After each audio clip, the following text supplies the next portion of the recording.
Здравейте, казвам на всички, които обичат да са светлините на прожекторите, да го понясват и танцуват до зори. Аз съм Йоана и тази седмица ще ви запозная с две млади български певици – Весела Бонева и Кристина Нова.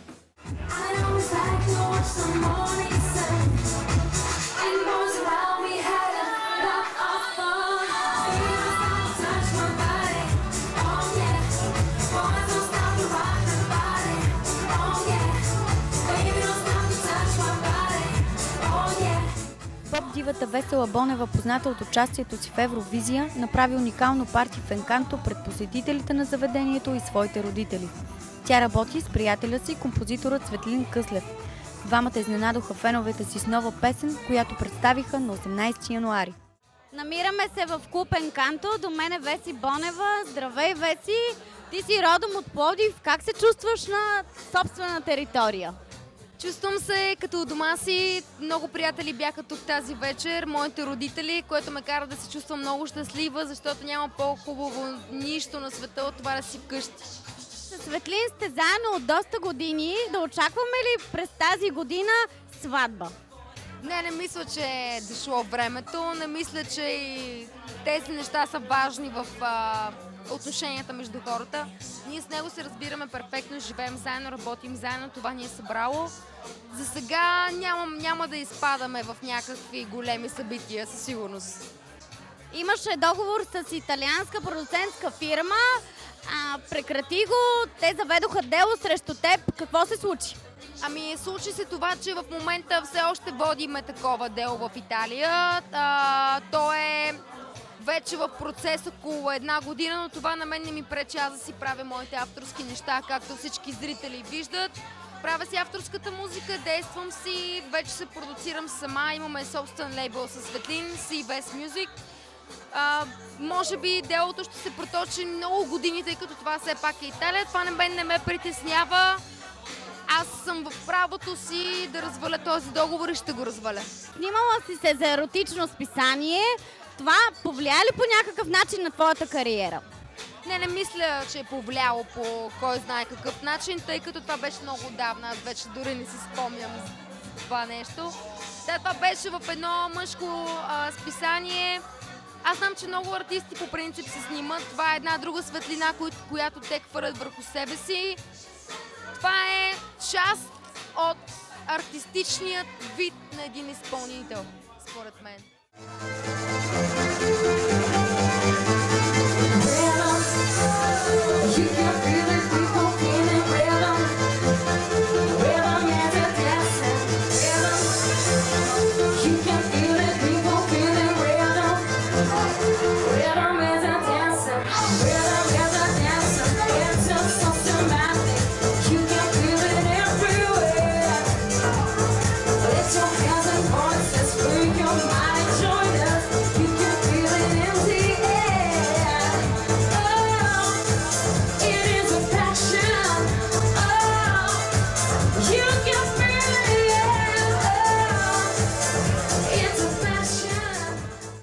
Тази връзка да те попитам, за или против силикона си? Както виждате, против. Всъщност, точната дума не е против, просто аз харесвам естествените неща. Надявам се, че и хората ме харесват такава каквато съм. И честно казано, много малко жени останаха непоправени, непипнати. И това за мен е голям плюс, тъй като по някакъв начин и както едното се харесва, така и другото. Аз съм такава, каквато съм и за сега не смятам, че имам нужда. От малка свириш на пиано. Остава ли ти време сега да се занимаваш да свириш? Да, свира си от време на време в студиото. Това много ми е помогнало в израстването ми като изпълнител, като музикант. Някои от нещата съм си ги композирала и сама, но това е като един плюс в цялата музикална картинка, която съм аз като изпълнител. За тебе беше ли плюс и явяването ти в Евровизия и смяташ ли да се явиш отново? Да, съм участвала в Евровизия с 2 песни преди няколко години, но за сега не смятам, че съм готова за подобен тип сцена, защото в момента българските артисти това, което се опитват да покажат на сцената на Евровизия, е да представят новите си песни. Аз за себе си не смятам, че това е някаква изява, която ще спомогне за разпространението на новата ми песен. Аз ако ще ходя на Евровизия и ще представям България, аз наистина ще го направя на 100%, ще се подготвя за това с труда си и с своите изпълнения. За сега нямам такива планове.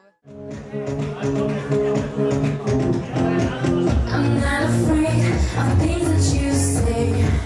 I'm ready to begin a brand new day. You might have been my reason for living, but now I know how to forget. This is a brand new day.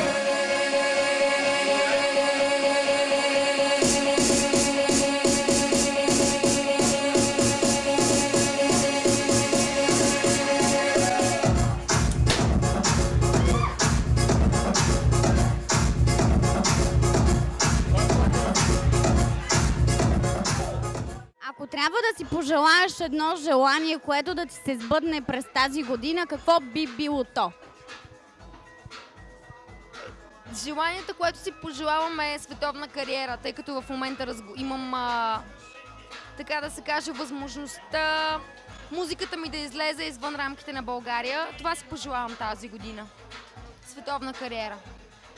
Предполагам, идваш си често в родния град Пловдив? Да, аз идвам тук почти всеки месец, това не пречи вече с развиването на технологиите, които имаме. Няма нищо по-лесно от това да се снима клип в която и да било част на планетата. С един самолет можеш да стигнеш за 2 часа до която си искаш точка, така че това не пречи по никакъв начин. Просто искам да разширим границите, искам целият свят да чуе българските артисти колко качествена продукция могат да правят. Аз смятам, че правя такава. Специално в областта на хаос и денс музиката. Много ти благодаря, пожелаваме ти много успехи и ще те помоля просто да пожелаеш нещо на всички хора, които те гледат и на Бели нощи. Пожелавам на всички зрители да се усмихват много повече, защото тази година е много важна и решителна за развитието ни напред като нация и като положително мислене. Опитайте се със своите усмивки да дарявате любов на тези хора покрай вас. Обичайте се, това е най-важното.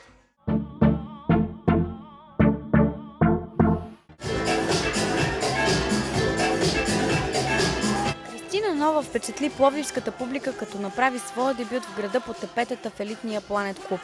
Тя, както и първата изпълнителка, която ви представихме днес, работи съвместно с приятеля си. Двамата подготвят заедно нов проект, чиято реализация предстои в най-скоро време. Намираме се в Planet Club, където се забавляваме с групата New Wave. До мен е вокалистката Кристина Нова. Здравей, Криси, как си? Здравей, аз съм супер, тук настроението е много яко.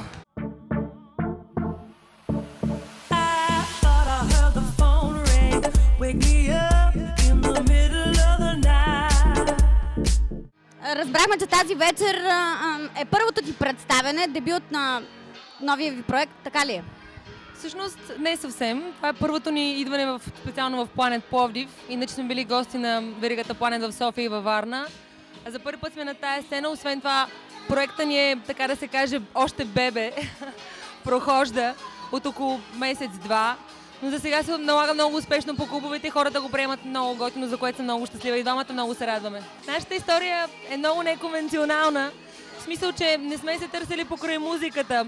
Просто живота ни срещна и в последствие разбрахме, че можем да правим това заедно. Никой не е търсил предварително някаква облага от другия. Съвсем случайно се получиха нещата, много спонтанно и така много сме щастливи, работим заедно много упорито. И се надяваме да обикаляме с този проект не само българските клубове, но и в чужбина, доколкото е възможно, разбира се. Освен, че работите заедно, в личен план заедно ли сте? Аз не го крия, да.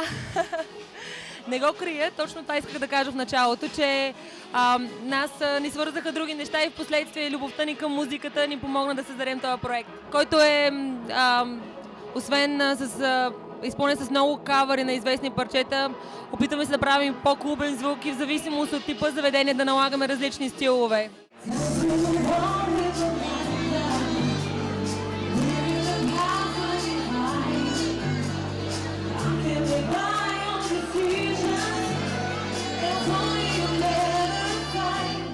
Днес е петък 13. суеверна ли си? Смяташ ли, че е ден, в който се случват лоши неща? Честно казано, по принцип съм суеверен, но специално за петък 13 не съм, защото смятам, че числото 13 ми носи дори късмет. Аз цял живот съм била номер 13 в училище и това никога не е било нещо, което да ми е пречило. Напротив, справих се отлично, така че не мисля, че петък 13 е фатален ден, точно обратното. За мен специално. Какво ново може да очакваме от теб? В България, за съжаление, трябва да призная, че е много трудно да се прави авторска музика. Много се радвам на артистите, които успяват, въпреки трудните условия, да се задържат на сцената и да правят музика, защото това е едно огромно предизвикателство и преди всичко хоби. Така че стискате ми палци и аз да успея. Трудно е много. Надявам се и ние да създадем в нашия проект авторски парчета, но това е... Не искам да го коментирам, защото е все още в далечен план бъдеще. Завършвам тази година кино и телевизионна режисура. Общи линии изкуството... Не мога да кажа, че се приемам изцяло само като артист, но определено се интересувам от изкуство и това е част от моя живот. Помага ли ти това, което учиш в работата? На този етап все още не, като изключим интересните контакти с хора, които съм имала възможност да направя, но на този етап още не съм се възползвала. Аз съм един от хората, които не се възползват от връзките, които имат, за съжаление. Какво ще си пожелаеш да ти се случи през тази година? Пожелавам си да завърша успешно, да изляза съвсем скоро време да работя и в чужбина с нашия проект. Пожелавам на DJ Борлак. Той също така се изявява с артистичното име Joy Glory. Пожелавам си да сме заедно и да правим много хубава музика, с която да радваме хората.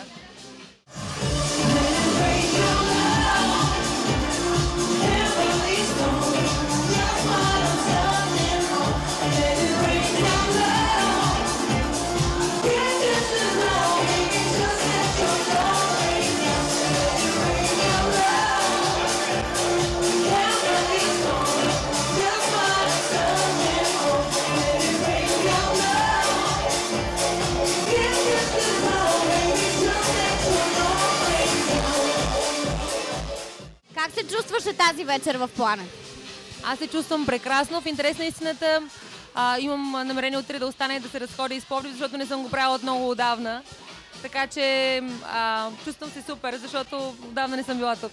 Когато чуеш бели нощи, каква асоциация изниква в главата ти? Бели нощи, безсънни нощи, нощи, в които не спим и се забавляваме. Да пожелаеш за финал нещо на бели нощи, да пожелаеш нещо на хората, които ще те гледат. Апелирам всички българи, слушайте българска музика, подкрепяйте българските артисти и така, забавлявайте се и се обичайте. Това е. Така се разделяме до следващия път, когато отново ще сме във вихъра на емоциите, лукса и забавленията в най-посещаваните заведения на Пловдив.